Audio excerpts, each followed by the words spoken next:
Double engine ਸਰਕਾਰ ਹੋਣੀ ਚਾਹੀਦੀ ਹੈ ਤਾਂ ਵਿਕਾਸ ਹੋ ਸਕਦਾ। ਉੱਥੇ ਹੁਣ ਡਬਲ ਇੰਜਨ ਸਰਕਾਰ ਕੀ ਕਰ ਰਹੀ ਹੈ? ਤੇ ਇੱਥੇ ਆ ਕੇ ਸਾਡੇ ਰੱਖਿਆ ਮੰਤਰੀ ਰਾਜਨਾਥ ਸਿੰਘ ਜੀ ਚੰਡੀਗੜ੍ਹ 'ਚ ਆ ਕੇ ਬਿਆਨ ਦੇ ਰਹੇ ਨੇ ਕਿ ਅਮਨ ਕਾਨੂੰਨ ਦੀ ਹਾਲਤ ਪੰਜਾਬ 'ਚ ਬਹੁਤ ਖਰਾਬ ਹੈ ਜੀ। ਤੇ ਜਿੱਥੇ ਖਰਾਬ ਹੈ, ਜਿੱਥੇ ਤੁਹਾਡੀ ਡਬਲ ਇੰਜਨ ਸਰਕਾਰ, ਉੱਥੇ ਤੁਸੀਂ ਬੋਲਦੇ ਨਹੀਂ। ਜਾਂ ਬੁਰਕਾ ਸੀ ਜਾਂ ਜਿਹੜਾ ਨਕਾਬ ਸੀ ਜਿਹੜਾ ਸੀ ਉਹ ਪਹਿਨਣਾ ਬੰਦ ਕਰਤਾ। ਉਹਦੇ 'ਤੇ ਬਾਕਾਇਦਾ ਕਈ ਕਾਲਜਾਂ ਨੇ ਪਾਬੰਦੀ ਲਾਤੀ ਕਿ ਤੁਸੀਂ ਪਹਿਨ ਨਹੀਂ ਸਕਦੇ। ਉਹ 'ਤੇ ਰਾਜਨੀਤੀ ਸ਼ੁਰੂ ਹੋ ਗਈ। ਅਤੇ ਉਹ ਜਦੋਂ ਹੁਣ ਸਿਵਲ ਕੋਡ ਆਏਗਾ, ਸਾਂਝਾ ਸਿਵਲ ਕੋਡ ਆਏਗਾ, ਉਹਦੇ 'ਚ ਇਹ ਸਾਰੀਆਂ ਗੱਲਾਂ ਦਰਜ ਹੋਣਗੀਆਂ। ਸਾਰੇ ਦਰਸ਼ਕਾਂ ਦਾ ਮੇਜਰ ਸਿੰਘ ਪੰਜਾਬੀ ਵੱਲੋਂ ਭਰਵਾਂ ਸਵਾਗਤ ਹੈ ਅਤੇ ਮੇਰੇ ਨਾਲ ਮੌਜੂਦ ਨੇ ਪ੍ਰੀਤਮ ਰੁਪਾਲ ਜੀ। ਸੋ ਅਸੀਂ ਅੱਜ ਗੱਲ ਕਰਾਂਗੇ ਸਾਂਝੇ ਸਿਵਲ ਕੋਡ ਦੇ ਬਾਰੇ। ਭਾਰਤ ਦੇ ਵਿੱਚ ਕੇਂਦਰ ਸਰਕਾਰ ਵੱਲੋਂ ਸਮੇਂ-ਸਮੇਂ ਸਿਰ ਕਦੇ ਨੋਟਬੰਦੀ ਕੀਤੀ ਜਾਂਦੀ ਹੈ ਅਤੇ ਕਦੇ CAA ਲਗਾਇਆ ਜਾਂਦਾ ਹੈ। ਅਤੇ ਹੁਣ ਜਿਹੜਾ ਸਾਂਝਾ ਸਿਵਲ ਕੋਡ ਹੈ, ਕੀ ਹੈ ਇਹ, ਕਿਉਂ ਲਗਾਇਆ ਗਿਆ ਅਤੇ ਇਹਦੇ ਕੀ ਨੁਕਸਾਨ ਨੇ? ਸੋ ਆਓ ਗੱਲ ਕਰਦੇ ਹਾਂ। ਪ੍ਰੀਤਮ ਰੁਪਾਲ ਜੀ ਆਇਆਂ ਨੂੰ। ਸ਼ੁਕਰੀਆ ਜੀ।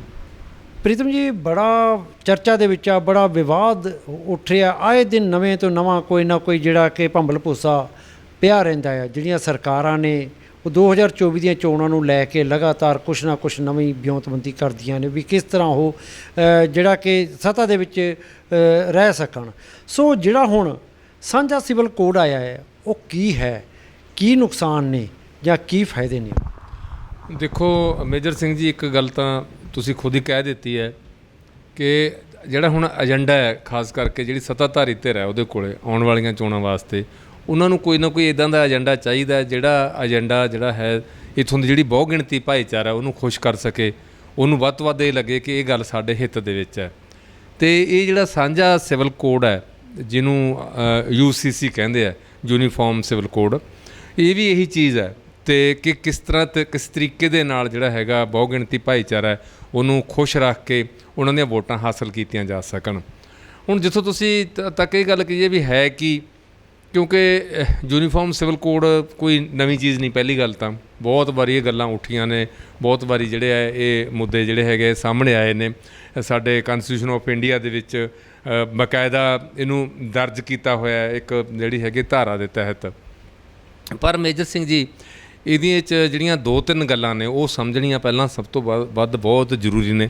ਕਿਉਂਕਿ ਜਦੋਂ ਕੋਈ ਗੱਲ ਇੱਦਾਂ ਦੀ ਆਉਂਦੀ ਆ ਨਾ, ਜਿਹੜੇ ਵਿਰੋਧੀ ਇੱਕ ਪੋਲੀਟੀਕਲ ਜਿਹੜਾ ਤੁਹਾਡਾ ਇੱਕ ਉਲਟ ਜਿਹੜੀ ਵਿਚਾਰਧਾਰਾ ਸਿਆਸੀ ਤੌਰ 'ਤੇ ਇੱਕ ਵਿਰੋਧ, ਕਈ ਵਾਰ ਅਸੀਂ ਵਿਰੋਧ ਦੇ ਵਿੱਚ ਬੋਲਣ ਲੱਗ ਜਾਂਦੇ ਹਾਂ ਵੀ ਸਿਰਫ ਕਿਉਂਕਿ ਆਹ ਜਿਹੜੀ ਗੱਲ ਕਹਿਤੀ ਇਹਨਾਂ ਨੇ ਅਸੀਂ ਇਹਦੇ ਉਲਟ ਕਹਿਣੀ ਹੈ। ਕਈ ਵਾਰੀ ਇਹ ਹੈ ਵੀ ਉਸ ਗੱਲ ਦੇ ਪਿੱਛੇ ਅਸਲੀਅਤ ਕੀ ਹੈ, ਕਿਉਂ ਕਰਨਾ ਚਾਹੁੰਦੇ ਆ। ਜਿੱਦਾਂ ਤੁਸੀਂ ਕਿਹਾ ਕਿ ਇਹਦੇ ਫਾਇਦੇ ਕੀ ਨੇ, ਨੁਕਸਾਨ ਕੀ ਨੇ, ਜਾਂ ਹੋਰ ਹੈ ਇਹਦੇ ਜਿਹੜੇ ਪ੍ਰੋਸ ਐਂਡ ਕੌਨਸ। ਅਸਲ ਦੇ ਵਿੱਚ ਸਾਡੇ ਦੇਸ਼ ਦੇ ਵਿੱਚ ਪਹਿਲੀ ਗੱਲ ਤਾਂ ਭਾਰਤ ਨੂੰ ਸਮਝਣਾ ਸਭ ਤੋਂ ਵੱਧ ਜਿਹੜਾ ਹੈਗਾ ਜ਼ਰੂਰੀ ਹੈ। ਹਰੇਕ ਪੋਲੀਟੀਕਲ ਪਾਰਟੀ ਲਈ, ਹਰੇਕ ਧਿਰ ਲਈ, ਹਰੇਕ ਪੱਤਰਕਾਰ ਲਈ, ਹਰੇਕ ਬੋਲਣ ਵਾਲੇ ਬੁਲਾਰੇ ਲਈ। ਜਦੋਂ ਤੁਸੀਂ ਇੱਕੋ ਰੱਸੇ ਨਾਲ ਸਾਰਿਆਂ ਨੂੰ ਬੰਨ੍ਹਦੇ ਹੋ ਨਾ, ਅਤੇ ਉੱਥੇ ਫਿਰ ਸਾਡੀਆਂ ਸਮੱਸਿਆਵਾਂ ਪੈਦਾ ਹੁੰਦੀਆਂ ਨੇ। ਜਿਹੜਾ ਸਾਡੇ ਅੰਦਰ ਇੱਕ ਅੰਧ ਰਾਸ਼ਟਰਵਾਦ ਜਿਹੜਾ ਭਰ ਦਿੱਤਾ ਗਿਆ, ਅੰਧ ਰਾਸ਼ਟਰਵਾਦ ਇਹ ਅੱਜ ਨਵਾਂ ਨਹੀਂ ਪੈਦਾ ਹੋਇਆ। ਅੰਧ ਰਾਸ਼ਟਰਵਾਦ ਉਸੇ ਵੇਲੇ ਸਾਡੇ ਅੰਦਰ ਭਰ ਦਿੱਤਾ ਗਿਆ ਜਦੋਂ 1947 ਤੋਂ ਪਹਿਲਾਂ ਜਿਹੜੀ ਹੈ ਇਹ ਗੱਲ ਸ਼ੁਰੂ ਹੋਈ, ਜਦੋਂ 2 ਕੌਮਾਂ ਦੇ ਸਿਧਾਂਤ ਨਾਲ ਗੱਲ ਸ਼ੁਰੂ ਹੋਈ ਵੀ ਇੱਕ ਜਿਹੜਾ ਹੈਗਾ ਹਿੰਦੁਸਤਾਨ ਹੋਏਗਾ ਜਿੱਥੇ ਹਿੰਦੂ ਬਹੁ ਗਿਣਤੀ ਹੋਏਗੀ, ਇੱਕ ਪਾਕਿਸਤਾਨ ਹੋਏਗਾ ਜਿਹੜਾ ਜਿੱਥੇ ਮੁਸਲਿਮ ਬਹੁ ਗਿਣਤੀ ਹੋਏਗੀ ਜਾਂ ਮੁਸਲਿਮ ਸਟੇਟ ਹੋਏਗੀ। ਚਲੋ ਪਾਕਿਸਤਾਨ ਵਾਲਿਆਂ ਨੇ ਤਾਂ, ਜਾਂ ਉਹਦੇ ਜਿਹੜੇ ਨਿਰਮਾਤਾ ਸੀ ਜਿਹਦੇ 'ਚ ਮੁੱਖ ਤੌਰ 'ਤੇ ਜਿਨ੍ਹਾਂ ਦਾ ਨਾਂ ਲਿਆ ਜਾਂਦਾ, ਅਤੇ ਉਹਨਾਂ ਨੇ ਤਾਂ ਪਹਿਲਾਂ ਹੀ ਇਹ ਮੱਥ ਲਿਆ ਵੀ ਸਾਡੀ ਇਸਲਾਮਿਕ ਸਟੇਟ ਹੋਏਗੀ। ਸਾਡੇ ਉਸ ਵੇਲੇ ਵੱਡੇ ਲੀਡਰ ਸੀ, ਮਹਾਤਮਾ ਗਾਂਧੀ ਸੀ, ਜਵਾਹਰ ਲਾਲ ਨਹਿਰੂ ਸੀ, ਜਾਂ ਹੋਰ ਸਰਦਾਰ ਪਟੇਲ ਸੀ, ਹੋਰ ਆਗੂ ਸੀ। ਉਹਨਾਂ ਨੇ ਉਦੋਂ ਜਦੋਂ ਆਪਣਾ ਸੰਵਿਧਾਨ ਬਣਨਾ ਸ਼ੁਰੂ ਹੋਇਆ, ਇਹ ਮਿਥ ਲਿਆ ਕਿ ਇਹ ਧਰਮ ਨਿਰਪੱਖ ਰਾਜ ਹੋਏਗਾ, ਸੈਕੂਲਰ ਹੋਏਗਾ। ਇਹ ਜਿਹੜਾ ਸੈਕੂਲਰ ਸ਼ਬਦ ਸਾਡੇ ਕਨਸਟੀਟਿਊਸ਼ਨ ਦੇ ਵਿੱਚ ਦਰਜ ਹੈ, ਇੱਕ ਮੈਂ ਐਵੇਂ ਨਹੀਂ ਬੋਲ ਰਿਹਾ। ਸੋ ਪਰ ਅਸਲ ਦੇ ਵਿੱਚ ਸੈਕੂਲਰ ਹੈ ਨਹੀਂ ਪ੍ਰੈਕਟੀਕਲ ਰੂਪ ਦੇ ਵਿੱਚ। ਇਹੀ ਕਾਰਨ ਹੈ ਕਿ ਵਾਰ-ਵਾਰ ਜਿਹੜੀਆਂ ਇਹ ਗੱਲਾਂ ਉੱਠਦੀਆਂ ਨੇ, ਵਾਰ-ਵਾਰ ਸਿਆਸੀ ਤੌਰ 'ਤੇ ਗੱਲਾਂ ਸਾਹਮਣੇ ਆਉਂਦੀਆਂ ਨੇ। ਚਲੋ ਭਾਰਤੀ ਜਨਤਾ ਪਾਰਟੀ ਦੀ ਇੱਕ ਗੱਲ ਤਾਂ ਸਾਫ਼ ਹੈ, ਉਹ ਪ੍ਰੈਕਟੀਕਲੀ ਵੀ ਉਹੀ ਹੈ, ਸਿਧਾਂਤਕ ਤੌਰ 'ਤੇ ਵੀ ਉਹੀ ਹੈ। ਉਹ ਹਰ ਇੱਕ ਗੱਲ ਨੂੰ ਥਿਊਰਾਈਜ਼ ਕਰਕੇ ਜਿਹੜਾ ਹੈਗਾ ਅੱਗੇ ਚਲਾਉਣ ਦੀ ਕੋਸ਼ਿਸ਼ ਕਰਦੀ ਹੈ। ਕਾਂਗਰਸ ਦਾ ਇਹਦੇ ਉਲਟ ਸੀ ਕੰਮ। ਕਾਂਗਰਸ ਬਾਹਰੋਂ ਜਿਹੜਾ ਕਾਂਗਰਸ ਦਾ ਚਿਹਰਾ ਹੈ ਉਹ ਸੈਕੂਲਰ ਹੈ, ਥਿਊਰੀ ਹੈ ਜਿਹੜੀ ਉਹ ਸੈਕੂਲਰ ਆਪਣੇ ਆਪ ਨੂੰ ਦੱਸਦੇ ਹੈ, ਤੇ ਪਰ ਅੰਦਰ ਖਾਤੇ ਜਿਹੜਾ ਪ੍ਰੈਕਟੀਕਲ ਸੀ ਉਹੀ ਸਾਰਾ ਕੁਝ ਚੱਲਦਾ ਸੀ। ਤੁਸੀਂ 1984 ਸਾਰਾ ਦੇਖਿਆ ਹੀ ਹੈ। 1984 ਤੋਂ ਬਾਅਦ ਦੀ ਜਿਹੜੀ ਇਲੈਕਸ਼ਨ ਹੋਈ ਆ ਉਹ ਆਪਾਂ ਨੂੰ ਸਾਰਿਆਂ ਨੂੰ ਪਤਾ ਹੈ ਕਿ ਕਿਸ ਤਰੀਕੇ ਨਾਲ ਵੱਡੀ ਗਿਣਤੀ ਦੇ ਨਾਲ ਜਿਹੜੀ ਹੈ ਕਾਂਗਰਸ ਉਦੋਂ ਬਹੁਤ ਗਿਣਤੀ ਲੈ ਕੇ ਆਈ ਸੀ ਲੋਕ ਸਭਾ ਦੇ ਵਿੱਚ, ਅਤੇ ਹੁਣ ਇਸੇ ਤਰੀਕੇ ਨਾਲ ਭਾਰਤੀ ਜਨਤਾ ਪਾਰਟੀ ਬਹੁਤ ਗਿਣਤੀ ਲੈ ਕੇ ਆ ਗਈ ਲੋਕ ਸਭਾ ਦੇ ਵਿੱਚ। ਹੁਣ ਜਦੋਂ ਆਪਾਂ ਗੱਲ ਕਰਦੇ ਹਾਂ ਇਹਦੀ UCC ਦੀ, ਜੇ ਆਪਾਂ ਗੱਲ ਕਰੀਏ ਸਾਡੇ ਦੇਸ਼ ਦੇ ਵਿੱਚ ਕੋਈ ਸ਼ੱਕ ਨਹੀਂ ਵੀ ਸਾਡੇ ਦੇਸ਼ ਦੇ ਵਿੱਚ ਇੱਕ ਸੰਵਿਧਾਨ ਹੈ, ਉਹ ਸੰਵਿਧਾਨ ਲਾਗੂ ਹੋਇਆ ਹੈ। ਸੰਵਿਧਾਨ ਦੇ ਮੁਤਾਬਕ ਆਪਾਂ ਗੱਲ ਕਰਦੇ ਹਾਂ, ਸੰਵਿਧਾਨ ਦੇ ਮੁਤਾਬਕ ਸਰਕਾਰ ਚੱਲਦੀ ਹੈ, ਸਰਕਾਰ 5 ਸਾਲ ਬਾਅਦ ਚੁਣੀ ਜਾਂਦੀ ਹੈ, ਚੋਣਾਂ ਹੁੰਦੀਆਂ ਨੇ, ਸਾਰਾ ਕੁਝ ਹੁੰਦਾ। ਅਤੇ ਉਸ ਸੰਵਿਧਾਨ ਦੀ ਜਿਹੜੀ ਹੈਗੀ ਕਸਟੋਡੀਅਨ ਹੈ ਜਿਹੜੀ ਉਹ ਸਾਡੀ ਪਾਰਲੀਮੈਂਟ ਵੀ ਹੈ, ਉਹ ਸੰਵਿਧਾਨ ਦੀ ਕਸਟੋਡੀਅਨ ਜਿਹੜੀ ਸਾਡੀ ਸੁਪਰੀਮ ਕੋਰਟ ਵੀ ਹੈ।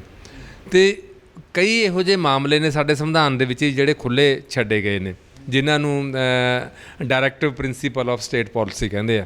ਅਤੇ ਕਿਉਂਕਿ ਇੱਕ ਪਾਸੇ ਸਾਡੇ ਸੰਵਿਧਾਨ ਦੇ ਵਿੱਚ ਫੰਡਾਮੈਂਟਲ ਰਾਈਟਸ ਨੇ, ਇੱਕ ਪਾਸੇ ਫੰਡਾਮੈਂਟਲ ਡਿਊਟੀਜ਼ ਨੇ, ਅਤੇ ਇੱਕ ਪਾਸੇ ਜਿਹੜੇ ਇਹ ਹੈ directive principals of state policy ਨੇ। ਹੁਣ directive principal of state policy ਨੇ ਜਿਹੜੇ ਉਹਦੇ 'ਤੇ ਕੋਈ ਪਾਬੰਦ ਨਹੀਂ ਵੀ ਉਹ ਸਾਰੇ ਲਾਗੂ ਕਰਨੇ ਜ਼ਰੂਰੀ ਨੇ। ਉਹ ਅਲੱਗ-ਅਲੱਗ ਤਰ੍ਹਾਂ ਦੇ ਪ੍ਰਿੰਸੀਪਲ ਨੇ, ਉਹ 'ਚ ਗਾਂਧੀਅਨ ਪ੍ਰਿੰਸੀਪਲ ਨੇ, ਸੋਸ਼ਲ ਪ੍ਰਿੰਸੀਪਲ ਨੇ, ਇੱਦਾਂ ਦੇ ਜਿਹੜੇ ਸਾਡੇ ਜਿਹਨੂੰ ਆਪਾਂ ਰਾਜ ਦੀ ਜਿਹੜਾ ਨੀਤੀ ਦੇ ਨਿਰਦੇਸ਼ਕ ਸਿਧਾਂਤ ਕਹਿੰਦੇ ਹਾਂ।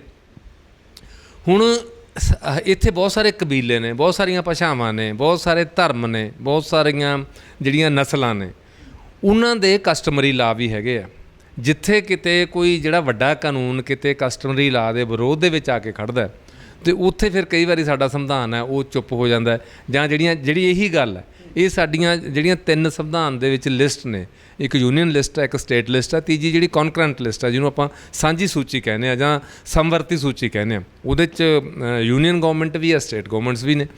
ਸੋ ਹੁਣ ਇਹਦੇ 'ਤੇ ਜਦੋਂ ਸਾਰਾ ਚਰਚਾ ਸ਼ੁਰੂ ਹੋਈ, ਜਦੋਂ BJP ਸੱਤਾ ਦੇ ਵਿੱਚ ਆਈ, ਉਹਨਾਂ ਨੇ ਜ਼ੋਰਦਾਰ ਢੰਗ ਨਾਲ ਇਹ ਗੱਲ ਕਹੀ ਸੂਬਿਆਂ ਦੇ ਵਿੱਚ, ਪਹਿਲਾਂ ਚੋਣਾਂ ਦੀ ਗੱਲ ਵਿੱਚ ਕਹੀ ਕਿ ਅਸੀਂ ਯੂਨੀਫਾਰਮ ਜਿਹੜਾ ਸੀ ਉਹ ਸਿਵਲ ਕੋਡ ਲੈ ਕੇ ਆਵਾਂਗੇ।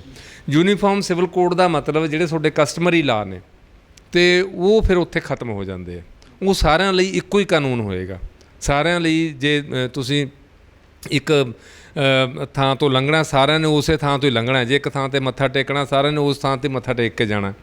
ਸੋ ਇਹਦੇ ਨਾਲ ਜਿਹੜੀਆਂ ਵੱਖ-ਵੱਖ ਧਰਮਾਂ 'ਚ ਵਿਸ਼ਵਾਸ ਰੱਖਣ ਵਾਲੇ ਲੋਕਾਂ ਦੀਆਂ ਜਿਹੜੀਆਂ ਆਕਾਂਖਿਆਵਾਂ ਨੇ, ਜਿਹੜਾ ਉਹਨਾਂ ਦੀਆਂ ਐਸਪਾਇਰੇਸ਼ਨਸ ਨੇ, ਉਹਨਾਂ ਦੇ ਇਹਦੇ ਨਾਲ ਅਸਰ ਪੈਂਦਾ। ਉਹ ਪਏਗਾ ਹੀ ਪਏਗਾ, ਕਿਉਂਕਿ ਕਸਟਮਰੀ ਲਾ ਨੇ ਕਈ ਚੀਜ਼ਾਂ ਤੁਹਾਨੂੰ ਜਿਹੜੇ ਹੈਗੇ ਆ ਉਹ ਤੁਹਾਨੂੰ ਉਹਦੀ ਇਜਾਜ਼ਤ ਦਿੰਦੇ ਆ। ਜਿਹੜਾ ਸਿਵਲ ਕੋਡ ਹੋਏਗਾ ਉਹਦੀ ਇਜਾਜ਼ਤ ਨਹੀਂ ਦਿੰਦਾ। ਜਿਵੇਂ ਹੁਣ ਜੇ ਮੈਂ ਇਹਦੇ 'ਚ ਉਦਾਹਰਨ ਦੇਣੀ ਚਾਹਾਂ, ਹਿੰਦੂ ਪ੍ਰੋਪਰਟੀ ਐਕਟ ਹੈ, ਹਿੰਦੂ ਮੈਰਿਜ ਬਿੱਲ ਹੈ, ਅਤੇ ਇਹਦੇ 'ਚ ਜਿਹੜਾ ਹੈਗਾ ਮੁਸਲਿਮ ਜਿਹੜਾ ਮੈਰਿਜ ਐਕਟ ਹੈ ਜਾਂ ਮੁਸਲਿਮ ਪਰਸਨਲ ਜਿਹੜਾ ਲਾ ਹੈ ਉਹ ਕੁਛ ਹੋਰ ਕਹਿੰਦਾ, ਅਤੇ ਉਹਦੇ 'ਚ ਉਹ ਚੀਜ਼ਾਂ ਹੈ ਨਹੀਂ। ਜੇ ਹੁਣ ਤੁਸੀਂ ਇੱਕ ਸਿਵਲ ਕੋਡ ਬਣਾਓਗੇ, ਇੱਕੋ ਹੀ ਬਣਾਓਗੇ, ਤਾਂ ਉਹ ਸਾਰਿਆਂ ਵਾਸਤੇ ਜਿਹੜਾ ਹੈ ਉਹੀ ਲਾਗੂ ਹੋਏਗਾ। ਕਈ ਚੀਜ਼ਾਂ ਤੁਹਾਡੇ ਵਿਸ਼ਵਾਸ ਨਾਲ ਜੁੜੀਆਂ ਹੁੰਦੀਆਂ। ਜਿਵੇਂ ਕਰਨਾਟਕਾ ਦੇ ਵਿੱਚ ਕੀ ਹੋਇਆ, ਜਦੋਂ ਉੱਥੇ BJP ਦੀ ਸੱਤਾ ਸੀ, ਉਹਨਾਂ ਨੇ ਕਾਲਜਾਂ ਦੇ ਵਿੱਚ ਜਿਹੜਾ ਸੀ ਹਿਜਾਬ ਜਾਂ ਬੁਰਕਾ ਸੀ ਜਾਂ ਜਿਹੜਾ ਨਕਾਬ ਸੀ ਜਿਹੜਾ ਸੀ ਉਹ ਪਹਿਨਣਾ ਬੰਦ ਕਰਤਾ, ਅਤੇ ਉਹਦੇ 'ਤੇ ਬਾਕਾਇਦਾ ਕਈ ਕਾਲਜਾਂ ਨੇ ਪਾਬੰਦੀ ਲਾਤੀ ਕਿ ਤੁਸੀਂ ਪਹਿਨ ਨਹੀਂ ਸਕਦੇ। ਉਹ 'ਤੇ ਰਾਜਨੀਤੀ ਸ਼ੁਰੂ ਹੋ ਗਈ। ਅਤੇ ਉਹ ਜਦੋਂ ਹੁਣ ਸਿਵਲ ਕੋਡ ਆਏਗਾ, ਸਾਂਝਾ ਸਿਵਲ ਕੋਡ ਆਏਗਾ, ਉਹਦੇ 'ਚ ਇਹ ਸਾਰੀਆਂ ਗੱਲਾਂ ਦਰਜ ਹੋਣਗੀਆਂ। ਰੁਪਾਲ ਜੀ, ਜਿਵੇਂ ਕਿ ਤੁਸੀਂ ਕਿਹਾ ਵੀ ਅਖਾੜਾ ਭਖ ਗਿਆ, ਵੀ ਜਿਹੜਾ ਕਿ ਸਿਆਸਤ ਚੱਲ ਪਈ ਹੈ, ਹੁਣ ਵੀ ਜਿਹੜੀ ਆ ਕਿ ਸਿਆਸਤ ਪੂਰੇ ਜ਼ੋਰਾਂ ਦੇ ਉੱਪਰ ਚੱਲ ਪਈ ਹੈ। ਅਤੇ ਜੇ ਅਸੀਂ ਗੱਲ ਕਰੀਏ ਆਮ ਆਦਮੀ ਪਾਰਟੀ ਦੀ, ਉਹ ਵੀ ਇਹਨਾਂ ਦੇ ਹੱਕ ਵਿੱਚ ਭੁਗਤੀ ਆ BJP ਦੇ। ਸੋ ਉਸ ਨੂੰ ਤੁਸੀਂ ਕਿਵੇਂ ਲਓਗੇ, ਕਿਉਂਕਿ ਤੁਸੀਂ ਕਾਂਗਰਸ ਦੀ ਵੀ ਜਿਹੜੀ ਆ ਕਿ ਗੱਲ ਕੀਤੀ? ਦੇਖੋ ਮੇਜਰ ਸਿੰਘ ਜੀ, ਗੱਲ ਇਹ ਹੈ, ਪਹਿਲਾਂ ਮੈਂ ਥੋੜ੍ਹਾ ਜਿਹਾ ਇਹਨੂੰ ਥੋੜ੍ਹਾ ਜਿਹਾ ਐਕਸਪਲੇਨ ਕਰ ਦਿਆਂ ਗੱਲ। ਬਿਲਕੁਲ ਜੀ, ਬਿਲਕੁਲ। ਵੀ ਜਿੱਦਾਂ ਮਿਸਾਲ ਦਿੱਤੀ ਹੈ ਨਾ ਕਿ ਆਹ ਜਿਹੜਾ ਹੈਗਾ ਪ੍ਰੋਪਰਟੀ ਐਕਟ ਹੈ, ਆਹ ਮੈਰਿਜ ਐਕਟ ਹੈ, ਹੁਣ ਸਾਡੇ ਉਸ ਤੋਂ ਬਾਅਦ ਸਾਡੇ ਅਦਾਲਤਾਂ ਨੇ ਵੀ ਜਾਂ ਸਾਡੇ ਸੰਵਿਧਾਨ ਨੇ ਵੀ ਇਹ ਗੱਲ ਅਲਾਓ ਕਰਤੀ, ਆਨੰਦ ਮੈਰਿਜ ਐਕਟ। ਹੁਣ ਆਨੰਦ ਮੈਰਿਜ ਐਕਟ ਜਿਹੜਾ ਹੈ, ਭਾਵੇਂ ਉਹ ਜਿਹੜੀ ਕਸਟਮ ਉਵੇਂ ਦੀ ਹੈ, ਉੱਥੇ ਬੇਦੀ ਦੇ ਦੁਆਲੇ ਫੇਰੇ ਲਏ ਜਾਂਦੇ ਆ, ਇੱਥੇ ਗੁਰੂ ਗ੍ਰੰਥ ਸਾਹਿਬ ਦੇ ਅੱਗੇ ਬੈਠ ਕੇ ਫੇਰੇ ਲਏ ਜਾਂਦੇ ਆ, ਜਾਂ ਕਈ ਵਾਰੀ ਪਰਿਕਰਮਾ ਕਰਕੇ ਜਿਹੜੇ ਹੈਗੇ ਉਹ ਪੜ੍ਹੇ ਜਾਂਦੇ ਆ, ਲਾਵਾਂ ਪੜ੍ਹੀਆਂ ਜਾਂਦੀਆਂ ਨੇ, ਅਤੇ ਪਰ ਉਹ ਇੱਕ ਵੱਖਰਾ ਹੋ ਗਿਆ। ਅਤੇ ਇਸੇ ਤਰ੍ਹਾਂ ਜਿਹੜਾ ਮੁਸਲਿਮ ਭਾਈਚਾਰਾ ਹੈ, ਉਹਨਾਂ ਦਾ ਜਿਹੜਾ ਨਿਕਾਹ ਦੀ ਰਸਮ ਹੈ, ਉਹ ਬਿਲਕੁਲ ਹੋਰ ਚੀਜ਼ ਹੈ। ਉੱਥੇ ਸਾਰਾ ਕੁਝ ਦਰਜ ਹੁੰਦਾ, ਰਜਿਸਟਰ ਦੇ ਵਿੱਚ ਚੜ੍ਹਾਇਆ ਜਾਂਦਾ, ਗਵਾਹ ਵੀ ਹੁੰਦੇ ਆ, ਵਕੀਲ ਵੀ ਹੁੰਦੇ ਆ, ਉਹ ਇੱਕ ਵੱਖਰੀ ਜਿਹੜੀ ਹੈਗੀ ਰਸਮ ਹੈ। ਸੋ ਉਹਦੇ 'ਚ ਹੁਣ ਕੀ ਹੈ ਪਹਿਲਾਂ ਤਲਾਕ ਦਾ ਮੁੱਦਾ ਬਹੁਤ ਉਠਾਇਆ ਇਸ ਸਰਕਾਰ ਨੇ ਕਿ ਅਸੀਂ 3 ਤਲਾਕ ਜਿਹੜਾ ਹੈਗਾ ਉਹ ਖਤਮ ਕਰਤਾ ਜੀ, ਅਸੀਂ ਬਹੁਤ ਵੱਡੀ ਆਜ਼ਾਦੀ ਦੇਤੀ ਮੁਸਲਿਮ ਔਰਤਾਂ ਨੂੰ, ਬਹੁਤ ਵੱਡੀ ਆਜ਼ਾਦੀ ਦੇਤੀ। ਅਤੇ ਜਦ ਕਿ ਜਿਹੜੇ ਮੁਸਲਿਮ ਭਾਈਚਾਰੇ ਦੇ ਲੋਕ ਨੇ ਜਿਹਨਾਂ ਨੂੰ ਜਦੋਂ ਤੁਸੀਂ ਮਿਲਦੇ ਹੋ ਗੱਲ ਕਰਦੇ, ਉਹ ਕਹਿੰਦੇ ਵੀ ਸਾਨੂੰ ਇਹਦੇ ਨਾਲ ਕੋਈ ਫਰਕ ਹੀ ਨਹੀਂ ਪਿਆ, ਨਾ ਸਾਡੇ ਕੋਈ ਤਲਾਕ 'ਚ ਵਾਧਾ ਹੋਇਆ ਅਤੇ ਨਾ ਜਿੱਥੇ ਕਿਤੇ ਪਹਿਲਾਂ ਤਲਾਕ ਹੁੰਦੇ ਸੀ ਉਹ ਘਟੇ ਆ। ਉਹ ਕਹਿੰਦੇ ਵੀ ਸਗੋਂ ਜੇ ਤੁਸੀਂ ਜਿਹੜੇ ਮੈਟਰੀਮੋਨੀਅਲ ਡਿਸਪਿਊਟ ਅਦਾਲਤਾਂ ਦੇ ਵਿੱਚ ਕੋਰਟਸ ਦੇ ਵਿੱਚ ਚੱਲ ਰਹੇ ਨੇ, ਉਹਦੇ ਜਿਹੜੇ ਸਭ ਤੋਂ ਵੱਧ ਡਿਸਪਿਊਟ ਨੇ ਉਹ ਹਿੰਦੂ ਭਾਈਚਾਰੇ ਦੇ ਲੋਕਾਂ ਦੇ ਆ ਕਿਤੇ ਜਿਹੜੇ ਅਦਾਲਤਾਂ ਦੇ ਵਿੱਚ, ਜਿਹਦੇ ਪਿੱਛੇ ਕਿਤੇ ਦਾਜ ਦਾ ਰੌਲਾ ਹੈ, ਕਿਤੇ ਪ੍ਰੋਪਰਟੀ ਦਾ ਰੌਲਾ ਹੈ, ਕਿਤੇ ਇਹ ਜਿਹੜੀ ਟਰਾਂਸਫਰ ਦਾ ਰੌਲਾ, ਕਿਤੇ ਮੇਨਟੇਨੈਂਸ ਦਾ ਖਰਚੇ ਦਾ ਰੌਲਾ। ਇਹਦੇ 'ਚ ਜਿਹੜੀ ਇੱਕ ਵੱਡੀ ਉਦਾਹਰਨ ਦਿੱਤੀ ਜਾਂਦੀ ਹੈ ਨਾ ਜੀ, ਕਈ ਅਖਬਾਰਾਂ ਨੇ ਜ਼ਿਕਰ ਵੀ ਕੀਤਾ, ਉਹ ਜਿਹੜਾ ਸ਼ਾਹ ਬਾਨੋ ਵਾਲਾ ਕੇਸ ਹੈ 1985 ਦੇ ਵਿੱਚ, ਜਿਹਦੇ 'ਤੇ ਮੇਨਟੇਨੈਂਸ ਜਿਹੜੀ 'ਤੇ ਹੋਈ ਸੀ। ਅਤੇ ਹੁਣ ਉਹ ਵੀ ਜਿਹੜਾ ਸੀ ਕੇਸ, ਉਹਦੇ 'ਤੇ ਇੱਕ ਮੇਨਟੇਨੈਂਸ ਫਿਕਸ ਹੋਈ ਸੀ, ਅਤੇ ਉਸ ਤੋਂ ਬਾਅਦ ਵੀ ਇਹ ਗੱਲ ਉੱਠੀ ਸੀ ਵੀ ਇਹ ਜਿਹੜੀ ਗੱਲ ਹੈ ਇਹ ਇੱਦਾਂ ਨਹੀਂ ਹੋਣੀ ਚਾਹੀਦੀ, ਇੱਕੋ ਹੀ ਜਿਹੜਾ ਕਾਨੂੰਨ ਸਾਰਿਆਂ ਵਾਸਤੇ ਜਿਹੜਾ ਹੋਣਾ ਚਾਹੀਦਾ। ਹੁਣ ਮੈਂ ਇੱਕ ਗੱਲ ਇੱਥੇ ਕਰਦਾ ਹੁੰਦਾ, ਸਾਡੀਆਂ ਅਸੀਂ ਰਿਲੀਜਨ ਨੂੰ ਵੀ ਛੱਡ ਦਈਏ, ਸਾਡੇ ਜਿਹੜੇ ਕਬੀਲੇ ਨੇ, ਕਬੀਲਿਆਂ ਦੀਆਂ ਆਪਣੀਆਂ ਰਵਾਇਤਾਂ ਨੇ, ਉਹਨਾਂ ਦੇ ਆਪਣੇ ਕਾਨੂੰਨ ਨੇ, ਉਹਨਾਂ ਦੀਆਂ ਆਪਣੀਆਂ ਪੰਚਾਇਤਾਂ ਜੁੜ ਕੇ ਪੰਚਾਇਤੀ ਪੱਧਰ 'ਤੇ ਜਿਹੜੀਆਂ ਉਹ ਫੈਸਲੇ ਕਰਦੀਆਂ ਨੇ। ਅਤੇ ਜਦੋਂ ਸਿਵਲ ਕੋਡ ਹੋਏਗਾ ਫਿਰ ਤਾਂ ਉਹਨਾਂ 'ਤੇ ਵੀ ਉਹ ਸਾਰੀ ਗੱਲ ਲਾਗੂ ਹੋਏਗੀ।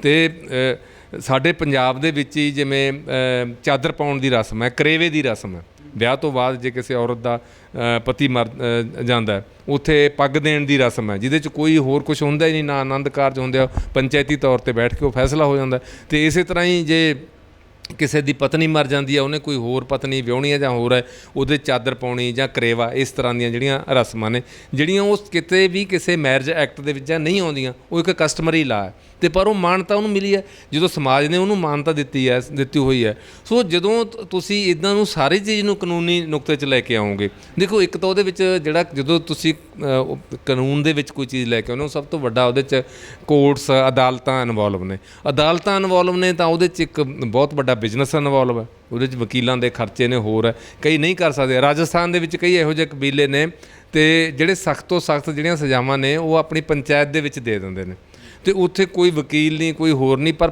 ਫੈਸਲਾ ਜਿਹੜਾ ਪੰਚਾਇਤੀ ਤੌਰ 'ਤੇ ਹੁੰਦਾ। ਅਤੇ ਮੁਸਲਿਮ ਪਰਸਨ ਜਿਹੜਾ ਹੈ ਲਾਅ ਤਾਂ ਅਲੱਗ ਬਣਿਆ ਹੀ ਹੋਇਆ।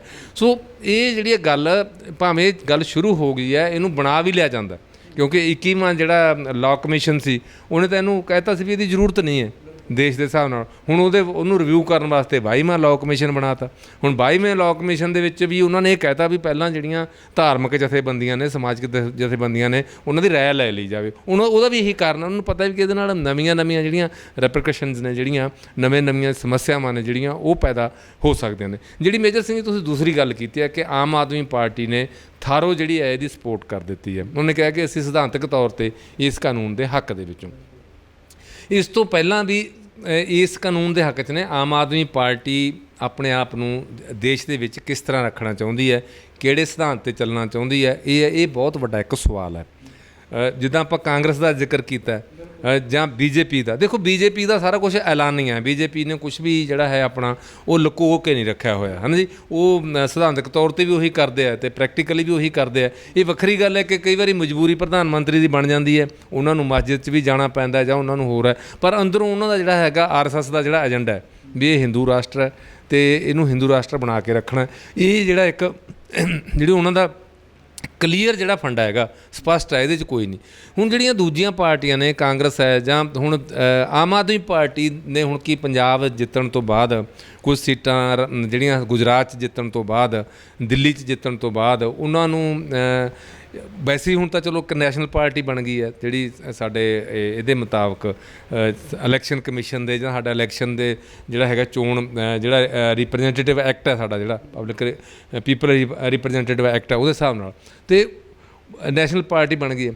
ਪਰ ਉਹਦੇ ਜਿਹੜੀ ਅੰਦਰ ਜਿਹੜੀ ਗੱਲ ਹੈ, ਪਿੱਛੇ ਜਿਹੜੀ ਪਾਰਟੀ ਦੇ ਪਿੱਛੇ ਜਿਹੜੀ ਥਿਊਰੀ ਕੰਮ ਕਰ ਰਹੀ ਹੈ, ਉਹ BJP ਵਾਲੀ ਹੀ ਥਿਊਰੀ ਹੈ, ਉਹਦੇ 'ਚ ਕੋਈ ਨਹੀਂ। ਕਿਉਂਕਿ ਜਿੰਨਾ ਚਿਰ ਕੋਈ ਵੀ ਪਾਰਟੀ ਇੱਥੋਂ ਦੀਆਂ ਜਿਹੜੀਆਂ ਰੀਜਨਲ ਜਿਹੜੀਆਂ ਆਕਾਂਖਿਆਵਾਂ ਨੇ, ਜਿਹੜੀਆਂ ਉਹਨਾਂ ਦੀਆਂ ਐਸਪਾਇਰੇਸ਼ਨਸ ਨੇ, ਖੇਤਰੀ ਪਾਰਟੀਆਂ ਨੇ, ਭਾਵੇਂ ਖੇਤਰੀ ਦਲ ਨੇ, ਭਾਵੇਂ ਕੁਛ ਵੀ ਨੇ, ਜਿੰਨਾ ਚਿਰ ਤੁਸੀਂ ਉਹਨਾਂ ਨੂੰ ਪੂਰਾ ਨਹੀਂ ਕਰਦੇ, ਉਹਨਾਂ ਨੂੰ ਸਮਝਦੇ ਨਹੀਂ, ਤੁਸੀਂ ਇੱਥੇ ਨਾ ਸ਼ਾਂਤੀ ਰੱਖ ਸਕਦੇ ਹੋ, ਨਾ ਸਹੀ ਤਰੀਕੇ ਨਾਲ ਤੁਸੀਂ ਲੋਕਾਂ ਨਾਲ ਇਨਸਾਫ ਕਰ ਸਕਦੇ ਹੋ। ਹੁਣ ਮਨੀਪੁਰ 'ਚ ਕੀ ਹੋਇਆ? ਮਨੀਪੁਰ 'ਚ BJP ਦੀ ਸਰਕਾਰ ਹੈ, ਬੀਜੇਪੀ ਦਾ ਬਰੇਨ ਸਿੰਘ ਉੱਥੇ ਜਿਹੜੇ ਨੇ ਮੁੱਖ ਮੰਤਰੀ ਨੇ। ਅਤੇ ਹੁਣ ਤੱਕ ਬੀਜੇਪੀ ਵਾਲੇ ਇਹ ਕਹਿੰਦੇ ਨਹੀਂ ਥੱਕੇ ਕਿ ਡਬਲ ਇੰਜਣ ਸਰਕਾਰ ਹੋਣੀ ਚਾਹੀਦੀ ਹੈ ਤਾਂ ਵਿਕਾਸ ਹੋ ਸਕਦਾ। ਉੱਥੇ ਹੁਣ ਡਬਲ ਇੰਜਣ ਸਰਕਾਰ ਕੀ ਕਰ ਰਹੀ ਹੈ? ਅਤੇ ਮਤਲਬ ਕਿ ਮਜਬੂਰੀ ਦੇ ਵਿੱਚ ਆ ਕੇ, ਪ੍ਰੈਸ਼ਰ ਦੇ ਵਿੱਚ ਆ ਕੇ ਕੇਂਦਰੀ ਗ੍ਰਹਿ ਮੰਤਰੀ ਅਮਿਤ ਸ਼ਾਹ ਨੂੰ ਆਲ ਪਾਰਟੀ ਮੀਟਿੰਗ ਬੁਲਾਉਣੀ ਪਈ। ਆਲ ਪਾਰਟੀ ਮੀਟਿੰਗ ਦੇ ਵਿੱਚ ਉਹਨਾਂ ਨੇ ਕਿਹਾ ਕਿ ਆਹ ਗੱਲਾਂ ਅਸੀਂ ਲੈ ਕੇ ਆਵਾਂਗੇ। ਪ੍ਰਧਾਨ ਮੰਤਰੀ ਨੂੰ ਜਿਹੜਾ ਸੀ ਉਹ ਇੱਕ ਉੱਚ ਪੱਧਰੀ ਮੀਟਿੰਗ ਬੁਲਾਉਣੀ ਪਈ ਉਸ ਜਿਹੜਾ ਹੈਗਾ ਮੁੱਦੇ ਨੂੰ ਲੈ ਕੇ। ਅਤੇ ਇੱਥੇ ਆ ਕੇ ਸਾਡੇ ਰੱਖਿਆ ਮੰਤਰੀ ਰਾਜਨਾਥ ਸਿੰਘ ਜੀ ਚੰਡੀਗੜ੍ਹ 'ਚ ਆ ਕੇ ਬਿਆਨ ਦੇ ਰਹੇ ਨੇ ਕਿ ਅਮਨ ਕਾਨੂੰਨ ਦੀ ਹਾਲਤ ਪੰਜਾਬ 'ਚ ਬਹੁਤ ਖਰਾਬ ਹੈ ਜੀ। ਅਤੇ ਜਿੱਥੇ ਖਰਾਬ ਹੈ, ਜਿੱਥੇ ਤੁਹਾਡੀ ਡਬਲ ਇੰਜਣ ਸਰਕਾਰ, ਉੱਥੇ ਤੁਸੀਂ ਬੋਲਦੇ ਨਹੀਂ। ਇਸ ਕਰਕੇ ਡਬਲ ਇੰਜਣ ਸਰਕਾਰ ਉੱਥੇ ਕਿਉਂ ਫੇਲ ਹੋਈ ਹੈ? ਕਿਉਂਕਿ ਉੱਥੇ ਕਬੀਲੇ ਨੇ। ਜਿੰਨਾ ਚਿਰ ਤੁਸੀਂ ਉਹਨਾਂ ਕਬੀਲਿਆਂ ਦੀਆਂ, ਜ਼ਰੂਰ ਨਹੀਂ ਕਿ ਸਾਰਿਆਂ ਨੂੰ ਉਹ ਤੁਸੀਂ ਪੈਸੇ ਨਾਲ ਹੀ ਜਿਹੜਾ ਪਰਚਾ ਸਕਦੇ ਹੋ, ਉਹਨਾਂ ਦੀਆਂ ਕੁਛ ਹੋਰ ਭਾਵਨਾਵਾਂ ਵੀ ਹੁੰਦੀਆਂ ਜਿਹੜੀਆਂ ਭਾਵਨਾਵਾਂ ਕਿਸੇ ਨਾ ਕਿਸੇ ਤਰੀਕੇ ਦੇ ਨਾਲ ਹਰਟ ਹੁੰਦੀਆਂ ਨੇ ਅਤੇ ਉਹ ਭਾਵਨਾਵਾਂ ਜ਼ਖਮੀ ਹੁੰਦੀਆਂ ਨੇ। ਉਹਨਾਂ ਭਾਵਨਾਵਾਂ ਦੀ ਆਪਾਂ ਜਿਵੇਂ ਕਹਿੰਦੇ ਹਾਂ ਕਿ ਉਹਨਾਂ ਦੀ ਅਵੇਲਨਾ ਹੁੰਦੀ ਹੈ ਜਾਂ ਉਹਨਾਂ ਦੀ ਜਿਹੜੇ ਹੈਗੇ ਨਜ਼ਰਅੰਦਾਜ਼ ਕੀਤੀਆਂ ਜਾਂਦੀਆਂ, ਉਹਨਾਂ ਦੀ ਉਲੰਘਣਾ ਹੁੰਦੀ ਹੈ, ਤਾਂ ਉਹ ਫਿਰ ਬਹੁਤ ਉਹਨਾਂ ਲਈ ਦੁਖਦਾਈ ਹੁੰਦੀਆਂ ਨੇ। ਉਹ ਫਿਰ ਇਮੋਸ਼ਨਲ ਹੋ ਕੇ ਕਈ ਵਾਰੀ ਲੜਦੇ ਵੀ ਹੈ। ਕਈ ਵਾਰੀ ਵਿੱਚ ਇੱਦਾਂ ਦੇ ਜਿਹੜੇ ਐਲੀਮੈਂਟ ਵੀ ਆਉਂਦੇ ਆ, ਤੱਤ ਵੀ ਆਉਂਦੇ ਆ ਜਿਹੜੇ ਹਿੰਸਾ ਭੜਕਾਉਣ ਦੀ ਕੋਸ਼ਿਸ਼ ਕਰਦੇ ਆ ਜਾਂ ਹੋਰ ਹੈ। ਨਹੀਂ ਤਾਂ ਵੈਸੇ ਕੌਣ ਚਾਹੁੰਦਾ ਕਿ ਹਿੰਸਾ ਹੋਵੇ? ਕੌਣ ਚਾਹੁੰਦਾ ਕਿ ਮੈਂ ਆਰਾਮ ਨਾਲ ਨਾ ਰਹਾਂ? ਇਸ ਕਰਕੇ ਜਿਹੜਾ ਇਹ ਗੱਲ ਹੈ ਨਾ, ਜਿਹੜੀ UCC ਦੀ ਜਿਹੜੀ ਗੱਲ ਹੈ, ਉਹ ਸਾਰੀਆਂ ਗੱਲਾਂ ਧਿਆਨ 'ਚ ਰੱਖ ਕੇ ਕਿਤੇ ਫਿਰ ਇਹ ਗੱਲ ਜਿਹੜੀ ਹੈ ਉਹ ਸਾਹਮਣੇ ਆ ਸਕਦੀ ਹੈ। ਹੁਣ ਕਿਹਾ ਕਿ ਆਹ ਸੂਬਾ ਉੱਤਰਾਖੰਡ, ਉਹਨਾਂ ਨੇ ਕਿਹਾ ਕਿ ਸਭ ਤੋਂ ਪਹਿਲਾ ਸੂਬਾ ਬਣ ਜਾਏਗਾ ਉੱਤਰਾਖੰਡ, ਜਿਹੜਾ ਉੱਤਰਾਖੰਡ ਲਾਗੂ ਕਰ ਸਕਦਾ। ਉੱਤਰਾਖੰਡ ਦੇ ਵਿੱਚ ਠੀਕ ਹੈ, ਕੁਛ ਇਲਾਕੇ ਹੈਗੇ ਆ, ਕੁਛ ਪੌਕਟਸ ਹੈਗੀਆਂ ਜਿੱਥੇ ਮੁਸਲਿਮ ਭਾਈਚਾਰੇ ਦੇ ਲੋਕ ਰਹਿੰਦੇ ਆ, ਪਰ ਬਹੁਤੇ ਉੱਥੇ ਵੀ ਟਰਾਈਬਲ ਨੇ। ਉੱਥੇ ਜਿੱਦਾਂ ਕਮਾਊ ਹੈ, ਗੜਵਾਲੀ ਹੈ ਜਾਂ ਹੋਰ ਹੈ, ਉਹਨਾਂ ਨੂੰ ਕੋਈ ਇੰਨੀ ਕੋਈ ਜਾਗਰੂਕਤਾ ਨਹੀਂ ਹੈ ਉੱਥੇ, ਤੁਸੀਂ ਉਹ ਕਰ ਸਕਦੇ ਹੋ। ਅਤੇ ਪਰ ਇਹ ਵੀ ਜੇ ਤੁਸੀਂ ਕੱਲ੍ਹ ਨੂੰ ਇਹ ਕਹੋਗੇ ਵੀ ਅਸੀਂ ਉੱਤਰ ਪ੍ਰਦੇਸ਼ 'ਚ ਵੀ ਕਰਾਂਗੇ, ਅਸੀਂ ਪੰਜਾਬ 'ਚ ਵੀ ਕਰਾਂਗੇ, ਅਸੀਂ ਵੈਸਟ ਬੰਗਾਲ ਦੇ ਵਿੱਚ ਵੀ ਕਰਾਂਗੇ, ਉੱਥੇ ਹੋਰ ਤਰ੍ਹਾਂ ਦੀ ਸਿਚੁਏਸ਼ਨ ਹੋਏਗੀ। ਰੁਪਾਲ ਜੀ, ਜਿਵੇਂ ਅਸੀਂ ਵੇਖੀਏ ਕਿ ਪੰਜਾਬ ਦੇ ਵਿੱਚ ਵੀ ਆਮ ਆਦਮੀ ਪਾਰਟੀ ਦੀ ਸਰਕਾਰ ਹੈਗੀ ਹੈ ਅਤੇ ਦਿੱਲੀ ਦੇ ਵਿੱਚ ਵੀ, ਅਤੇ ਪੰਜਾਬ ਦੇ ਉੱਪਰ ਇਹਦਾ ਕੀ ਅਸਰ ਪਏਗਾ? ਦੇਖੋ ਮੇਜਰ ਸਿੰਘ ਜੀ, ਪੰਜਾਬ ਦੇ ਵਿੱਚ ਇੱਕ ਗੱਲ ਤਾਂ ਸਾਫ਼ ਹੈ ਕਿ ਪੰਜਾਬ ਕਦੇ ਵੀ ਉੱਦਾਂ ਨਹੀਂ ਚੱਲਦਾ ਜਿਵੇਂ ਦੇਸ਼ ਦੇ ਵਿੱਚ ਬਾਕੀ ਕੋਈ ਮੂਵਮੈਂਟ ਚੱਲਦੀ ਹੈ, ਕੋਈ ਧਾਰਾ ਚੱਲਦੀ ਹੈ, ਕੋਈ ਹਵਾ ਚੱਲਦੀ ਹੈ। ਪੰਜਾਬ ਦਾ ਹਮੇਸ਼ਾ ਉਹ ਤੋਂ ਨਜ਼ਰੀਆ ਵੱਖਰਾ ਹੁੰਦਾ। ਅਗਲੀ ਗੱਲ ਹੈ ਕਿ ਪੰਜਾਬ ਜਿਹੜਾ ਹੈਗਾ ਉਹ ਇੱਥੇ ਸਿੱਖ ਜਿਹੜਾ ਬਹੁਲ ਇਲਾਕਾ ਹੈ, ਅਤੇ ਸਿੱਖ ਵੀ ਚਲੋ ਸ਼ਬਦ ਆਪਾਂ ਇੱਕ ਵਰਤ ਲੈਂਦੇ ਹਾਂ। ਪੰਜਾਬੀਆਂ ਦਾ ਨਾ ਇੱਕ ਆਪਣਾ ਹੀ ਜਿਹੜਾ ਹੈਗਾ ਖਾਸਾ ਹੈ, ਆਪਣਾ ਹੀ ਸੁਭਾਅ ਹੈ। ਭਾਵੇਂ ਪੰਜਾਬ ਦੇ ਹਿੰਦੂ ਨੇ, ਭਾਵੇਂ ਪੰਜਾਬ ਦੇ ਸਿੱਖ ਨੇ, ਪੰਜਾਬ ਦੇ ਵਿੱਚ ਥੋੜ੍ਹਾ ਜਿਹਾ ਮੁਸਲਿਮ ਭਾਈਚਾਰਾ ਵੀ ਆ, ਉਹ ਵੀ ਹੈ। ਉਹਨਾਂ ਸਾਰਿਆਂ ਦਾ ਇੱਕ ਆਪਣਾ, ਪਹਿਲੀ ਗੱਲ ਤਾਂ ਪੰਜਾਬ ਦੇ ਵਿੱਚ ਮੈਂ ਕਲੀਅਰ ਕਰਦਾ, ਪੰਜਾਬ ਦੇ ਵਿੱਚ ਜਿੰਨੀ ਆਪਸ ਭਾਈਚਾਰਕ ਸਾਂਝ ਹੈ, ਮੈਨੂੰ ਨਹੀਂ ਲੱਗਦਾ ਕਿਸੇ ਹੋਰ ਸੂਬੇ ਦੇ ਵਿੱਚ ਹੋਊਗੀ। ਅਸੀਂ ਸਾਰੇ ਤਿੱਥ ਤਿਉਹਾਰ ਸਾਂਝੇ ਰਲ ਮਿਲ ਕੇ ਮਨਾਉਂਦੇ ਹਾਂ ਜਾਂ ਹੋਰ ਹੈ। ਅਤੇ ਅੱਜ ਤੱਕ ਪੰਜਾਬ ਦੇ ਵਿੱਚ ਸ਼ਰਾਰਤ ਹੋਣੀ ਹੋਰ ਗੱਲ ਹੈ, ਪਰ ਪੰਜਾਬ ਦੇ ਵਿੱਚ ਅੱਜ ਤੱਕ ਕਦੇ ਕੋਈ ਹਿੰਸਕ, ਕੋਈ ਇੱਦਾਂ ਦੀ ਕੋਈ ਗੱਲ ਨਹੀਂ ਹੋਈ ਕਿ ਕੋਈ ਇੱਦਾਂ ਕੋਈ ਫਿਰਕਾ ਪ੍ਰਸਤੀ ਵਾਲੀ ਗੱਲ ਹੋਈ ਹੋਵੇ। ਹੁਣ ਜਿਹੜੀ ਤੁਸੀਂ ਗੱਲ ਕੀਤੀ ਹੈ ਇਸ ਮੁੱਦੇ 'ਤੇ ਵੀ ਇੱਥੇ ਆਮ ਆਦਮੀ ਪਾਰਟੀ ਦੀ ਸਰਕਾਰ ਹੈ, ਅਤੇ ਆਮ ਆਦਮੀ ਪਾਰਟੀ ਨੇ ਇਹ ਸਟੈਂਡ ਲੈ ਲਿਆ ਵੀ ਅਸੀਂ ਜਿਹੜਾ ਹੈ UCC ਦੀ ਸਪੋਰਟ ਕਰਾਂਗੇ, ਸਿਧਾਂਤਕ ਤੌਰ 'ਤੇ ਸਪੋਰਟ ਕਰਾਂਗੇ। ਇਹ ਇੱਥੇ ਮਹਿੰਗੀ ਪੈ ਜਾਣੀ ਹੈ ਇਸ ਆਮ ਆਦਮੀ ਪਾਰਟੀ ਨੂੰ, ਕਿਉਂਕਿ ਇਹ ਤਾਂ ਹੁਣ 24 'ਚ ਹੀ ਇਲੈਕਸ਼ਨ ਹੈ ਨਾ, ਉੱਥੇ ਹੀ ਪਤਾ ਲੱਗ ਜਾਏਗਾ ਵੀ ਕੀ ਕਰ ਰਹੇ। ਤੁਸੀਂ ਵਿਕਾਸ ਕਰਦੇ ਹੋ, ਲੋਕਾਂ 'ਚ ਜਾਂਦੇ ਹੋ, ਲੋਕਾਂ ਦੀਆਂ ਗੱਲਾਂ ਸੁਣਦੇ ਹੋ, ਸੋਹਣੇ ਸੋਹਣੇ ਭਾਸ਼ਣ ਦਿੰਦੇ ਹੋ ਜਾਂ ਹੋਰ ਹੈ, ਇਹ ਗੱਲਾਂ ਬਹੁਤਾ ਚਿਰ ਨਹੀਂ ਰਹਿੰਦੀਆਂ ਹੁੰਦੀਆਂ। ਇਹ ਇੱਥੇ ਗੱਲਾਂ ਪਹਿਲਾਂ ਕਾਂਗਰਸ ਨੇ ਵੀ ਕਰਕੇ ਦੇਖ ਲਈਆਂ, ਅਕਾਲੀਆਂ ਨੇ ਵੀ ਕਰਕੇ ਦੇਖ ਲਈਆਂ, ਅਕਾਲੀਆਂ ਨੇ ਰਾਜ ਵੀ ਕਰਕੇ ਦੇਖ ਲਿਆ। ਹੁਣ ਦੇਖੋ ਅਕਾਲੀ ਦਲ ਦਾ ਇਹ ਲੱਗਦਾ ਸੀ ਅਕਾਲੀ ਦਲ ਕੀ ਦੇਊਗਾ ਬਿਆਨ, ਪਰ ਉਹਦਾ ਬੜਾ ਕਲੀਅਰ ਬਿਆਨ ਆ ਗਿਆ ਇਹਦੇ 'ਤੇ ਵੀ ਅਸੀਂ ਵਿਰੋਧ ਕਰਾਂਗੇ। ਮੈਂ ਸਮਝਦਾ ਕਿ ਵੈਲਕਮ ਕਰਨਾ ਚਾਹੀਦਾ। ਉਹਨਾਂ ਨੇ ਦੁਬਾਰਾ ਫਿਰ ਉਹਨਾਂ ਦੇ ਅੰਦਰ ਜਿਹੜਾ ਇੱਕ ਰੀਜਨਲ ਫੋਰਸ ਨੂੰ ਕਿਵੇਂ ਬਚਾ ਕੇ ਰੱਖਣਾ ਹੈ, ਅਤੇ ਉਹਨਾਂ ਦੇ ਅੰਦਰ ਇਹ ਗੱਲ ਆਈ ਹੈ। ਅਤੇ ਕਿਉਂਕਿ ਅਕਾਲੀ ਦਲ ਤਾਂ ਹੁਣ ਤੱਕ ਅਨੰਦਪੁਰ ਸਾਹਿਬ ਦੇ ਮਤੇ 'ਤੇ ਪਹਿਰਾ ਦਿੰਦਾ ਰਹੇਗਾ। ਰੁਪਾਲ ਜੀ, ਸਮਾਂ ਆਪਾਂ ਨੂੰ ਇਜਾਜ਼ਤ ਨਹੀਂ ਦੇ ਰਿਹਾ, ਪਰ ਇੱਕ ਸਵਾਲ ਹੈ, ਕਿਉਂਕਿ ਆਮ ਚਰਚਾ ਦੇ ਵਿੱਚ ਵੀ ਇਹ ਆ ਰਿਹਾ, ਇਹਦੇ ਨਾਲ, ਇਸ ਕੋਡ ਦੇ ਨਾਲ ਬੱਚਿਆਂ ਦੀ ਪੈਦਾਇਸ਼ ਦੇ ਉੱਪਰ ਵੀ ਕੀ ਕੋਈ ਅਸਰ ਪਏਗਾ? ਕੀ ਉਹਦੇ 'ਤੇ ਵੀ ਕੋਈ ਇਸ ਤਰ੍ਹਾਂ ਦੀ ਰੁਕਾਵਟ ਹੈਗੀ ਵੀ ਤੁਸੀਂ ਇੰਨੇ ਬੱਚੇ ਕਰਨੇ ਜਾਂ ਇਸ ਨੂੰ ਇੰਨਿਆਂ ਤੋਂ ਬਾਅਦ ਇੰਨੀ ਨੌਕਰੀ ਮਿਲੀ, ਕੋਈ ਇਸ ਤਰ੍ਹਾਂ ਦਾ ਵੀ ਕੋਈ ਰੌਲਾ ਹੈ? ਨਹੀਂ, ਦੇਖੋ ਇਹ ਤਾਂ ਤੁਸੀਂ ਜਿਵੇਂ ਚਾਈਨਾ ਵਾਲਿਆਂ ਨੇ ਕੀਤਾ, ਇਹ ਤੁਸੀਂ ਆਬਾਦੀ ਨੂੰ ਕੰਟਰੋਲ ਕਰਨ ਲਈ, ਉਹਦਾ ਸਿਵਲ ਕੋਡ ਨਾਲ ਤਾਂ ਕੋਈ ਸੰਬੰਧ ਨਹੀਂ। ਆਬਾਦੀ ਨੂੰ ਕੰਟਰੋਲ ਕਰਨ ਲਈ ਤੁਸੀਂ ਆਰਡੀਨੈਂਸ ਲਿਆ ਸਕਦੇ ਹੋ। ਆਬਾਦੀ ਨੂੰ ਕੰਟਰੋਲ ਕਰਨ ਲਈ ਤੁਸੀਂ ਪਹਿਲਾਂ ਇੰਦਰਾ ਗਾਂਧੀ ਨੇ ਕੀਤਾ ਹੀ ਸੀ, ਉਦੋਂ ਜਦੋਂ ਪਰਿਵਾਰ ਨਿਯੋਜਨ ਜਿਹੜੀ ਸੀ, ਫੈਮਿਲੀ ਪਲੈਨਿੰਗ ਪ੍ਰੋਗਰਾਮ ਸ਼ੁਰੂ ਕੀਤੀ ਸੀ, ਉਦੋਂ ਕਈ ਥਾਂ 'ਤੇ ਜ਼ਿਆਦਤੀਆਂ ਵੀ ਹੋਈਆਂ। ਹਾਲਾਂਕਿ ਕਿਹਾ ਸੀ ਕਿ ਮੋਟੀਵੇਟ ਕਰਕੇ ਲੋਕਾਂ ਦੇ ਨਸਬੰਦੀ ਨਲਬੰਦੀ ਕੀਤੀ ਜਾਵੇ, ਉਹ ਧੱਕੇ ਨਾਲ ਵੀ ਕੀਤੀਆਂ ਗਈਆਂ ਆਪਣੇ ਜਿਹੜੇ ਸੀਗੇ ਟਾਰਗੇਟ ਪੂਰੇ ਕਰਨ ਲਈ। ਅਤੇ ਇਹਦੇ 'ਤੇ ਦੇਖੋ ਜਿੱਥੇ ਜਿੱਦਾਂ ਜਿਹੜੀ ਤੁਸੀਂ ਗੱਲ ਕੀਤੀ ਹੈ ਨਾ, ਖਾਸ ਕਰਕੇ ਹੁਣ ਇਹ ਗੱਲ ਜਿਹੜੀ ਮੁਸਲਿਮ ਭਾਈਚਾਰੇ 'ਤੇ ਜਿਹੜੀ ਹੈ ਉਹ ਜ਼ਿਆਦਾ ਉਹਨੂੰ ਟਾਰਗੇਟ ਕਰਦੀ ਹੈ। ਪਹਿਲੀ ਗੱਲ ਤਾਂ ਮੁਸਲਿਮ ਭਾਈਚਾਰੇ ਦੇ ਵਿੱਚ 4 ਸ਼ਾਦੀਆਂ ਤੱਕ ਦਾ ਜਿਹੜਾ ਹੈਗਾ ਉਹਨਾਂ ਦੇ ਕਾਨੂੰਨ ਦੇ ਮੁਤਾਬਕ ਜਾਂ ਉਹਨਾਂ ਦੀ ਜਿਹੜੀ ਸ਼ਰ੍ਹਾ ਦੇ ਮੁਤਾਬਕ ਉਹਨਾਂ ਨੂੰ ਇਜਾਜ਼ਤ ਹੈ। ਸਿੱਖ ਜਿਹੜਾ ਹੈਗਾ ਮੁਸਲਿਮ ਪਰਸਨਲ ਲਾ ਦੇ ਮੁਤਾਬਕ ਵੀ ਉਹਨਾਂ ਨੂੰ ਇਜਾਜ਼ਤ ਹੈ ਜੀ। ਫਿਰ ਉਸ ਤੋਂ ਬਾਅਦ ਅੱਗੇ ਬੱਚਿਆਂ ਦੀ ਪੈਦਾਇਸ਼ ਵਾਲੀ ਜਿਹੜੀ ਤੁਸੀਂ ਗੱਲ ਕੀਤੀ ਹੈ, ਕਿਉਂਕਿ ਇਹ ਗੱਲ ਅਕਸਰ ਜਿਹੜੀ ਇਹ ਗੱਲ ਆਉਂਦੀ ਹੈ, ਅਕਸਰ ਇਹ ਗੱਲ ਆਉਂਦੀ ਹੈ, ਇਹ ਗੱਲ ਕਿੰਨਾ ਸਫਾ ਤੋਂ ਆਉਂਦੀ ਹੈ, ਖਾਸ ਕਰਕੇ ਜਿਹੜੇ ਬਹੁਤ ਹੀ ਕੱਟੜ ਜਿਹੜੇ ਹੈਗੇ ਆ ਲੀਡਰ ਹੈ, ਰੈਡੀਕਲ ਨੇ ਜਿਹੜੇ ਹਿੰਦੂ ਰੈਡੀਕਲ, ਉਹਨਾਂ ਦੇ ਭਾਵੇਂ ਉਹ MP ਬਣ ਜਾਣ ਜਾਂ ਹੋਰ, ਉਹਨਾਂ ਦੇ ਅੰਦਰ ਕਿਤੇ ਗੱਲ ਬੈਠੀ ਹੋਈ ਹੈ, ਉਹਨਾਂ ਦੀ ਜ਼ਹਿਨੀਅਤ ਦੇ ਵਿੱਚ ਇਹ ਗੱਲ ਬੈਠੀ ਹੋਈ ਹੈ ਵੀ ਜਿਹੜੇ ਹੈ ਮੁਸਲਮਾਨਾਂ ਦੇ ਬੱਚੇ ਬਹੁਤ ਪੈਦਾ ਹੋ ਰਹੇ ਨੇ, ਹਿੰਦੂਆਂ ਦੇ ਬੱਚੇ ਬਹੁਤ ਘੱਟ ਨੇ, ਕਿਸੇ ਦਿਨ ਜਿਹੜਾ ਇਹ ਦੇਸ਼ ਹੈ ਇਹ ਤਾਂ ਸਾਰਾ ਮੁਸਲਮ ਦੇਸ਼ ਬਣ ਜਾਏਗਾ ਜਾਂ ਹੋਰ ਹੈ। ਪਰ ਮੈਨੂੰ ਲੱਗਦਾ ਕਿ ਇਹੋ ਜਿਹੀ ਕੋਈ ਗੱਲ ਨਹੀਂ। ਇਹਦੇ ਨਾਲ ਜਿਹੜੀ ਮੈਂ ਸਮਝਦਾ ਕਿ ਇੱਕ ਐਜੂਕੇਸ਼ਨ ਇਹਦੇ 'ਚ ਬਹੁਤ ਵੱਡਾ ਪਾਰਟ ਪਲੇ ਕਰਦੀ ਹੈ। ਮੁਸਲਿਮ ਜਿਹੜੇ ਪੜ੍ਹੇ ਲਿਖੇ ਲੋਕ ਨੇ ਉਹਨਾਂ ਦੀਆਂ ਸ਼ਾਦੀਆਂ ਵੀ ਇੱਕ ਹੀ ਹੈ, ਉਹਨਾਂ ਦੇ ਬੱਚੇ ਵੀ ਬੜੇ ਕੰਟਰੋਲ ਦੇ ਵਿੱਚ ਨੇ। ਅਤੇ ਜਿਹੜੇ ਦੂਜੇ ਭਾਈਚਾਰੇ ਨੇ, ਭਾਵੇਂ ਹਿੰਦੂ ਭਾਈਚਾਰਾ ਹੈ, ਭਾਵੇਂ ਕੋਈ ਕਬਾਇਲੀ ਨੇ ਜਾਂ ਹੋਰ ਹੈ, ਅਤੇ ਤੁਸੀਂ ਬਿਹਾਰ ਅਤੇ ਤੁਸੀਂ ਉੱਤਰ ਪ੍ਰਦੇਸ਼ ਦੀ ਤੁਸੀਂ ਉਦਾਹਰਨ ਲੈ ਲਓ, ਮੈਨੂੰ ਇਹ ਦੱਸੋ ਕਿ ਉੱਥੇ ਕਿਹਨਾਂ ਦੇ ਬੱਚੇ ਘੱਟ ਨੇ?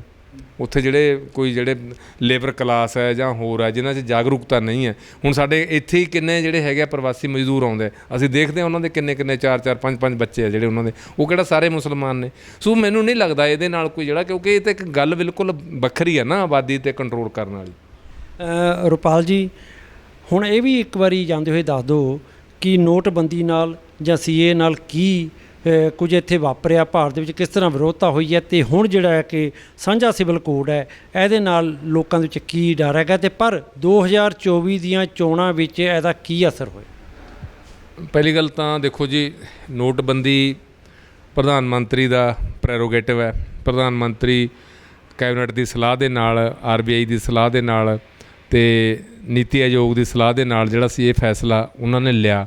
ਹੁਣ ਉਹ ਆਪਣੇ ਤੌਰ 'ਤੇ ਦਾਅਵੇ ਹੈ, ਅਤੇ ਪਰ ਹੁਣ ਜਿਹੜੇ ਸੀ RBI ਦੇ ਬੰਦੇ ਜਾਂ ਹੋਰ, ਉਹਨਾਂ ਨੇ ਵੀ ਇਹ ਗੱਲ ਕਹਿਤੀ, ਮੰਨ ਲਈ ਹੈ ਕਿ ਇਹਦੇ ਨਾਲ ਲੋਕਾਂ ਨੂੰ ਉਦੋਂ ਜਿਹੜਾ ਸੀ ਬਹੁਤ ਸੰਘਰਸ਼ 'ਚੋਂ ਲੰਘਣਾ ਪਿਆ, ਸੰਕਟ ਦਾ ਸਾਹਮਣਾ ਕਰਨਾ ਪਿਆ, ਪਰ ਇਹਦੇ ਨਾਲ ਕੋਈ ਬਹੁਤਾ ਫਾਇਦਾ ਜਿਹੜਾ ਨਹੀਂ ਹੋਇਆ। ਕਾਲਾ ਧਨ ਕੋਈ ਨਹੀਂ ਆਇਆ ਜਿਹੜਾ ਜਿਹਦੇ ਦਿਮਾਗ 'ਚ ਜਿਹੜੇ ਸੀ, ਇਹਦੇ ਨਾਲ ਫਿਰ ਬਹੁਤ ਸਾਰੀਆਂ ਅਫਵਾਹਾਂ ਫੈਲੀਆਂ ਜਾਂ ਹੋਰ ਹੈ। ਦੂਜੀ ਗੱਲ ਜਿਹੜੀ ਸਿਟੀਜ਼ਨ ਅਮੈਂਡਮੈਂਟ ਜਿਹੜੀ ਤੁਸੀਂ ਕਰਦੇ ਹੋ ਨਾ ਐਕਟ, ਇਹ ਤਾਂ ਕਿਤੇ ਇਹ ਚੱਲਣਾ ਹੀ ਨਹੀਂ ਗੱਲ, ਠੀਕ ਹੈ ਨਾ? ਇਹ ਤਾਂ ਟੋਟਲੀ ਸਾਰਾ ਇੱਕ ਪੋਲੀਟੀਕਲ ਉਹ ਹੈ, ਇਹਨੂੰ ਲਾਗੂ ਕਰਨ ਦੀ ਗੱਲ ਵੀ, ਇਹਦੇ ਵਿਰੋਧ ਕਰਨ ਦੀ ਜਿਹੜੀ ਹੈ ਉਹ ਗੱਲ ਵੀ। ਹੁਣ ਤੁਹਾਡੇ ਦੇਖੋ, ਤੁਸੀਂ ਐਕਟ ਲਾਗੂ ਕਰੀ ਜਾਂਦੇ ਹੋ, ਐਕਟ ਤੁਸੀਂ ਲੋਕਾਂ ਨੂੰ ਦੀ ਚੂੜੀ ਕੱਸੀ ਜਾਂਦੇ ਹੋ। ਕੋਈ ਕਦੋਂ ਦੇ ਆਏ ਹੋਏ ਆ, ਕਈ ਉਦੋਂ ਦੇ ਲੋਕ ਅਨਪੜ੍ਹ ਨੇ, ਤੁਸੀਂ ਕਦੇ ਕਹਿੰਦੇ ਹੋ ਜੀ ਇੱਥੇ ਬੰਗਲਾਦੇਸ਼ੀ ਆ ਗਏ, ਕਦੇ ਕਹਿੰਦੇ ਹੋ ਜੀ ਇੱਥੇ ਰੋਹਿੰਗਿਆ ਆ ਗਏ ਜਾਂ ਹੋਰ ਹੈ, ਅਤੇ ਤੁਹਾਡੇ ਬਾਰਡਰ 'ਤੇ ਜਿਹੜੇ ਬੈਠੇ ਉਹ ਲੋਕ ਕੀ ਕਰਦੇ ਆ, ਕਿੱਥੋਂ ਦੇ ਆਉਂਦੇ ਆ ਉਹ? ਕੋਈ ਇਹ ਤਾਂ ਹੈ ਨਹੀਂ ਕਿ ਉਹਨਾਂ ਕੋਲ ਕੋਈ ਇੱਦਾਂ ਕੋਈ ਜਾਦੂ ਦੀ ਛੜੀ ਹੈ ਜਿਹਦੇ ਨਾਲ ਉਹ ਤੋਂ ਰੂਪੋਸ਼ ਹੋ ਕੇ ਅਤੇ ਇੱਦਾਂ ਹੋ ਕੇ ਅਤੇ ਇੱਧਰ ਆ ਕੇ ਪ੍ਰਗਟ ਹੋ ਜਾਂਦੇ ਆ, ਠੀਕ ਹੈ ਨਾ ਜੀ? ਆਉਂਦੇ ਤਾਂ ਬਾਰਡਰ ਉਹ ਕਰਕੇ ਹੀ ਹੈ ਨਾ ਜੀ। ਉਹ ਜਿਹੜਾ ਸਵਾਲ ਹੈ ਉਹ ਉੱਠਣੇ ਜਿਹੜੇ ਹੈਗੇ ਜ਼ਿਆਦਾ ਜ਼ਰੂਰੀ ਨੇ। ਹੁਣ ਜਿਹੜੇ ਲੋਕ ਇੱਥੇ 50 ਸਾਲ ਦੇ ਬੈਠੇ ਨੇ ਜਾਂ ਹੋਰ ਹੈ, ਉਹਨਾਂ 'ਚ ਜਾਗਰੂਕਤਾ ਦੀ ਘਾਟ ਹੈ, ਉਹ ਆਪਣੇ ਕਾਰਡ ਨਹੀਂ ਬਣਾ ਸਕੇ, ਉਹ ਆਪਣੇ ਹੋਰ ਨਹੀਂ ਕਰ ਸਕੇ, ਅਤੇ ਪਰ ਉਦੋਂ ਇੰਨੇ ਸਾਲਾਂ ਦੇ ਵਿੱਚ ਜਿਹੜਾ ਹੈ ਇਹਦੇ 'ਤੇ ਕਿਉਂ ਨਹੀਂ ਹੋਇਆ?